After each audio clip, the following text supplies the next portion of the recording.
At KSS, we specialise in stadiums and arenas, but we do it in a way that is through the business case. These are business case driven designs, and I'll explain how that applies to some of these stadiums.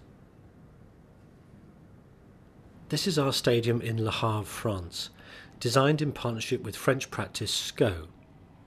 It's a 25,000 seat new build stadium on the outskirts of the city. This is a stadium which is certainly free of context. It's in a vast area of land cleared of former industrial outskirts of the port of Le Havre you can see in the background. We created the first major development here with the stadium funded by the city and the region of Normandy. It is billed as Europe's first energy positive stadium, generating as much electricity from a large photovoltaic array on the roof as it uses during the course of a year. You can see our design set the building on a podium, and it's what we lovingly refer to as blobby-tecture, in the sense that it is completely self-referential, not seeking to take architectural reference from anything around it. It is of itself a piece of sculpture. This is our new stadium at Haifa in Israel, designed in partnership with Mansfield Kehat. As you can see, the site is almost completely bare. It's former farmland, halfway between the sea and the foothills of Mount Carmel.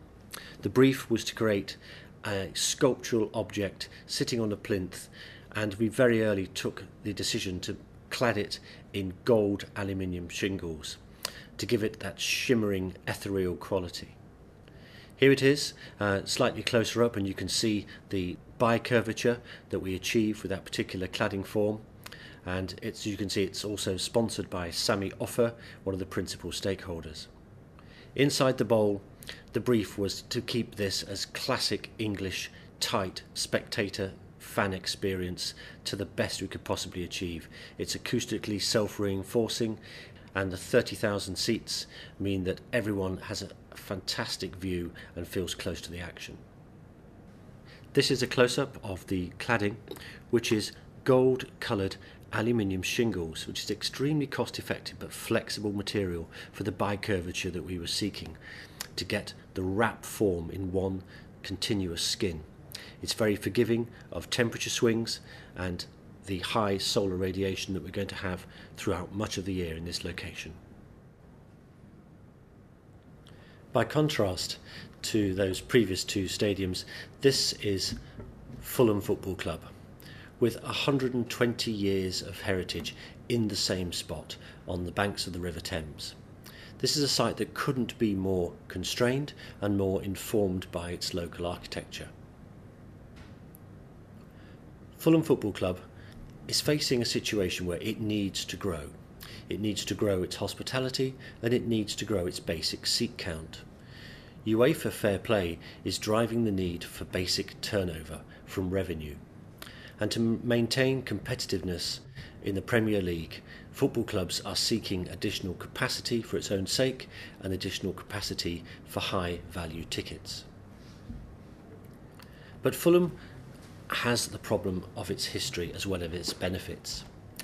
It has buildings on site such as the original Craven Cottage, which is still used by the players for their changing facilities, but is extremely restricting, as you can imagine, for major stadium redevelopment.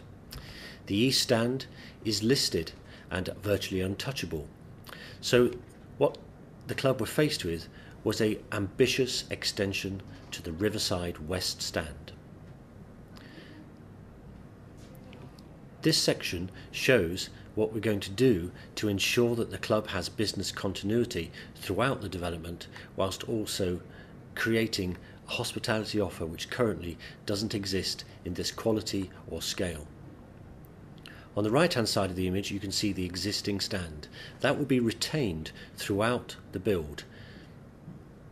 The rear section, which contains a new riverside walkway, 2 layers of hospitality giving a full mix and range of non-match day conferencing facilities and banqueting, and a new upper concourse and upper tier. The existing roof of the lower tier will remain in place and actually operate as the crash deck for the works above during construction. The riverside itself will be the most dramatic impact for the external view of the stadium. Extending up to 15 metres out into the River Thames, it will create an extension of an existing riverside walkway and provide cafes and bars and activity on the riverfront during non-match days, and provide excellent amenities for fans on match days. From inside, this is what the West Stand looks like at the moment, single tier with obscured views from existing columns, and this is what it would look like when we've completed the development. A dramatic increase in capacity and a dramatic increase in quality of view and quality of provision. At night, it certainly will be a beacon for the club and a new landmark on the River Thames. KSS are proud to be working with Liverpool Football Club for the redevelopment of the stadium at Anfield. Liverpool are a world brand in football. Within England, they've won the European Cup more times than anybody, and their list of successes is endless.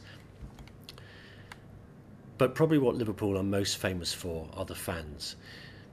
People talk a lot about passion in football, but if you want a true definition of passion and noise and unbelievable spectator support, then Liverpool is the place to experience that. And no finer place than in front of the Kop, where many of their European and domestic successes have been celebrated. Who can forget some of the Champions League events, the 2-goal margin required at Olympiakos, achieved in the dying moments of the game, that led in that particular year ultimately to success in Istanbul. Liverpool is inextricably linked with Anfield. This is a location-specific club. There are 120 plus years of history at Anfield, and it's staying at Anfield that the club have made their main driver for this redevelopment. On the exit to the pitch, this is Anfield, reminds the players of where they are, and particularly reminds the opposition of where they are.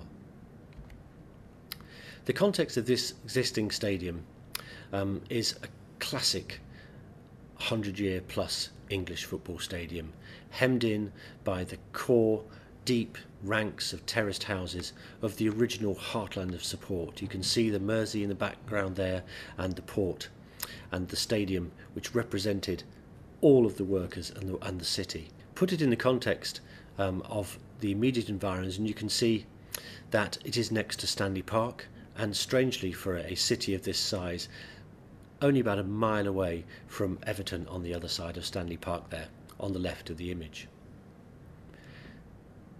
The club have gradually and painstakingly acquired the land to carry out this redevelopment. The red line indicates areas where ownerships have finally been achieved to allow the main stand at the west and the Anfield Road stand to expand.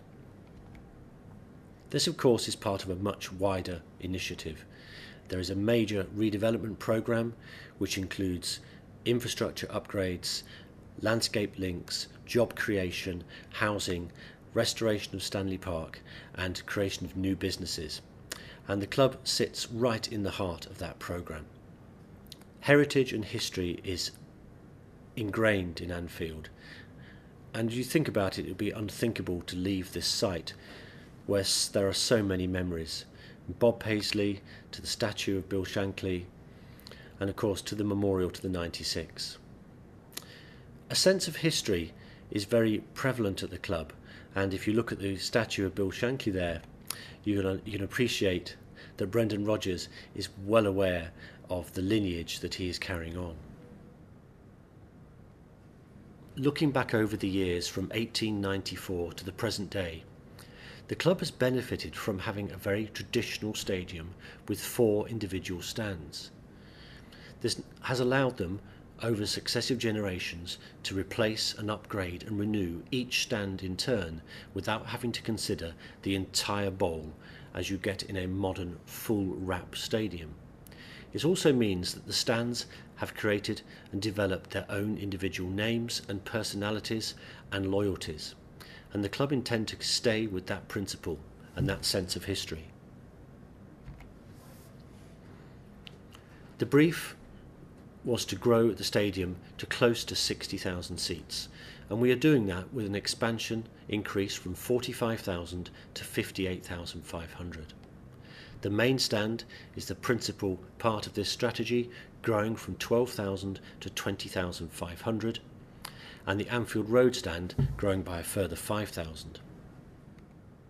This aerial view of the stadium looks over the top of the main stand, the white structure in the foreground.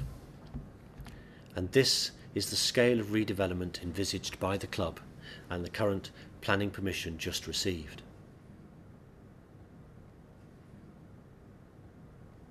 The paving on the main approach to the main stand and through to the street is representative of the scarves of the fans.